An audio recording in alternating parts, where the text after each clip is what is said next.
Hey guys, Andrew Strout. I'm here in the sideboard with Donnie Waldon. How's it going, Donnie? Oh, good. How about yourself? I'm pretty good.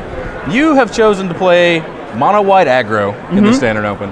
It's a bold choice. Tell me a little about why you chose to play this deck. I think right now aggro is very strong. I think you know, with the wins from mono red and just all the aggro decks doing well. But one thing is missing flying, and mono white can do that, and you know, mono red can't. All right. Yeah. So the last two weekends we've seen mono red win 2 Standard Opens and an Invitational. So obviously very low to the ground, cheap creatures. I guess low to the ground is a weird expression when we're talking about flying, but cheap creature aggro you think is well positioned, but you want a little more evasion to go with it. Yeah, like anything that's fast, I think right now is pretty good, and the evasion, just you know, Courser, Crewfix, 7 carry added, those just kill those decks, and you know, give them a little flying, and they're good. Sure. Yeah. Your curve is very, very low. You got 4 Soldier of the Pantheon, 4 Boros Elite, 3 Judges Familiar, so 11 1-drops. Yep.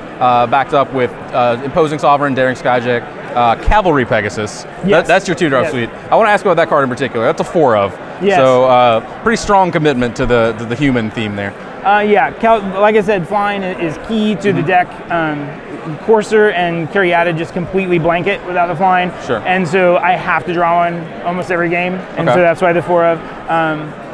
You know, and it fits along. You know, it's the 1 damage isn't great, but you know, it helps with battalion, frontline medic, Boros Elite. So just being a body is good. Yeah, there's a lot of battalion here. You have Boros Elite, 4 of those, 4 Daring Skyjack, and then 3 frontline medic. Yep. The top of your curve, 3 frontline medic, 2 Banisher Priest. Yep. So those guys, all humans, all creatures with battalion. So just you got to keep them attacking, I suppose. Yeah. Okay. I want to ask about frontline medic in particular. Sure. That's a card that we haven't seen a lot of in Standard, I think, since the rotation. Yeah, and I'm not sure why. Has the card been pretty good for you? I think it's good. You know, it's the battalion on it is great. I mean, indestructible. It just lets the 2/1 swing. You know, a lot of times when they just have 1 blocker like a Courser, and you've got 2 2s, you can't swing into them. You know? Yeah. So you're just kind of stuck. With frontline medic, you can swing it with everything. 1 gets blocked, doesn't die. You get more damage through that way, and you know, countering Sphinx's Revelations with frontline medic is awesome. Sure. Yeah.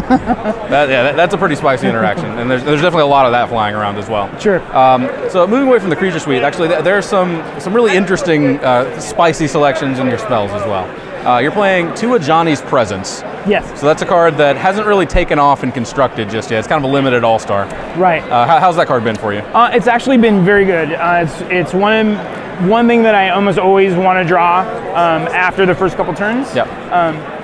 It's good against Verdict. You know, I don't strive it very often. I generally don't have enough mana to strive it, but I definitely like it as just save 1 guy, because most of the time 1 guy in a Mutavault against Verdict is probably gonna, you know, is sometimes good enough to win.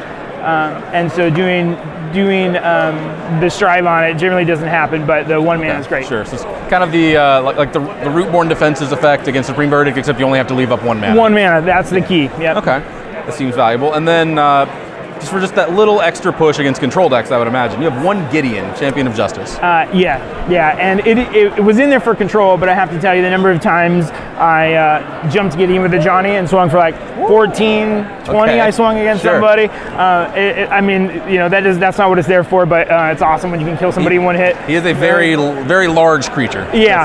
So sure. when you you plus him on the first turn. If you're playing against creatures and you have a Johnny in your hand, you're probably gonna win. Sure. But yeah, it's for control. Obviously, the decks, you know, a Johnny's Presence and the Gideon against control. Those are like my only cards. Like if I get board wiped, then you know I don't have much left going on. The traditional weakness of this style of deck, of course, Wrath of God, Supreme Verdict, things like that. Yeah, and that's the one thing that can help shore it up. You know, Gideon, a Johnny. Yeah, that makes perfect sense. So what are you hoping to play against with this deck? Control. I like playing against control. Generally is a fairly good matchup. Mono black is excellent. Love playing against mono black.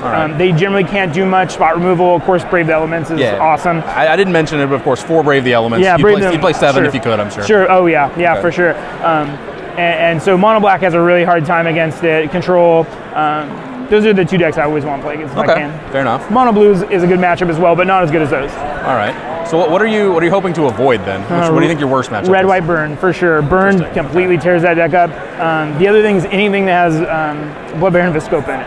Oh, okay. I have very few answers. You know, my sideboard, I dedicated a couple spots to it, but that card is beating. There was one card in your sideboard that particularly stuck out to me. You have one Godsend, or Godsend. I guess we never. It was never officially determined how to pronounce that card, but that thing, you have one of them. Yes, and you know the real reason it's in there. Plus, it's 3 damage against control decks that can't be verdicted. You know, put it on a Mutavault, happens a lot. You know, 5/5 Mutavault, good. But it does interact with Blood Baron. Blood Baron, if he blocks a creature with a Godsend, the Godsend, although it's white, the effect has no color, and so it's a way to sneak through damage past Blood Baron because he's a wall. You know, him attacking, I can get by that, but when he's just sitting there blocking everything, that's when it's rough. So Godsend's just a little help against that. All right, cool. So your tournament so far, we are in round 4. You're sitting at 3-1. 3-1 at the moment, yeah. Okay. So how's your tournament gone so far? Well, you played against. Good. So far, so good. I hope that you know, keeps going. All right, cool. Well, I'll be rooting for you. Thanks for sitting down with me, Donnie. Thank you. Stick around. We've got plenty more coverage coming of the Standard Open here in Portland.